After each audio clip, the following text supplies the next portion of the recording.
டேய் நிறுத்துறா முதல்ல வண்டியை. என்னாச்சு? அட்டிக்கிற வேலைக்கு எதுவுமே வாங்கி கொடுக்காம கூட்டு போற. இரு நானும் வரேன். அண்ணா ஒரு கோலி சோடா. இது அது இல்லையே, காலைன் இருக்கா? அது இல்லைங்க.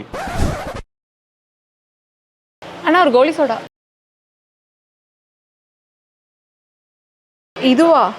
காலைன் இருக்கா? இல்லைங்க. அப்ப வேண்டாம். இப்போ என்னதான் பிரச்சனை உனக்கு? எல்லாமே பார்க்க ஒரே மாதிரி தான் இருக்கு. இப்போ இதை குடிச்சா என்ன? அடே பார்க்க எல்லாமே ஒரே மாதிரி இருந்தாலும் அது காலைன் கோலி சோடா ஆயிட முடியுமா? அந்த கடையில இருக்கும், வா போலாம். அண்ணா காலைன் இருக்கா? தரமான பொருள் இருக்கிற இடத்துல காலையில் இல்லாமல் இருக்கு.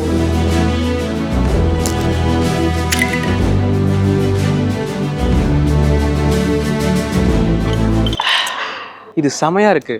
அதுக்கு தான்டா இவ்வளோ நேரமாக நான் காலையினை தேடிட்டு இருந்தேன். ஏன்னா கோலி சோடாக்குன்னு ஒரு மார்க்கெட்டை உருவாக்கி பெட் பாட்டில்ஸில் ஃபஸ்ட் டைமாக கோலி சோடாவை லான்ச் பண்ணி அதுக்கு பேட்டன்ட் வாங்கினதும் நம்ம காளையன் தான். ஸோ இன்றைக்கி மார்க்கெட்டில் எத்தனை கோலி சோடா வேணால் இருக்கலாம், ஆனால் எப்போவுமே கோலி சோடானாலே அது நம்ம காளையன் தான். இந்த மாதிரி உங்களுடைய கடைக்கும் காளையன் கோலி சோடா தேவைப்படுது இல்லை டிஸ்ட்ரிபியூட்டர்ஷிப் அண்ட் ஃப்ரான்ச்சைஸ் என்கொயரிஸ்க்கு ஸ்க்ரீனில் இருக்க நம்பருக்கு காண்டாக்ட் பண்ணுங்கள்.